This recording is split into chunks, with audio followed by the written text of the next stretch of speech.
পরবর্তী সময়ে একটি সরকার আমরা দেখেছি। এবং গত 15-16 বছর ধরে বাংলাদেশে যে গণতান্ত্রিক আন্দোলনগুলো হয়েছে, বিশেষ করে 2014 সালে যে বিনা ভোটের নির্বাচন, 2018 সালে নিশিরাতের নির্বাচন এবং 2024 সালে যে আমির দামি নির্বাচন হয়েছিল, সেই নির্বাচনগুলোতে কিন্তু বাংলাদেশ জাতীয়তাবাদী দলকে এককভাবে কিন্তু আন্দোলন সংগ্রাম করতে হয়েছিল। খুব বেশি কিন্তু জামায়াতে ইসলামকে আন্দোলনে অর্থাৎ বিএনপিকে সহযোগিতা করেছে এরকম কিন্তু খুব বেশি মাঠে দেখা যায়নি।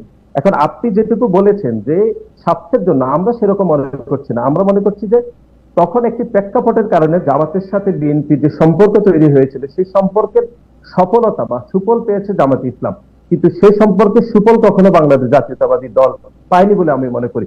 বরং বাংলাদেশ আপনারা কি এই প্রশ্নের মুখোমুখি হন?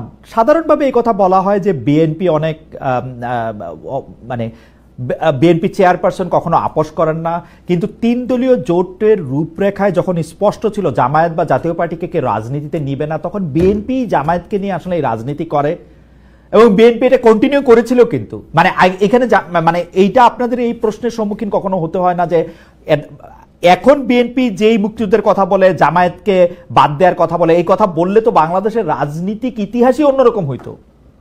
আওয়ামী লীগ তো কোনোদিন এই চেতনাটা এমনি বিক্রি করতে পারতো না, বিএনপি যদি এই অবস্থানটা 15 বছর আগে নিত। এইটার মুখোমুখি আপনাদের হইতে হয় না কখনো?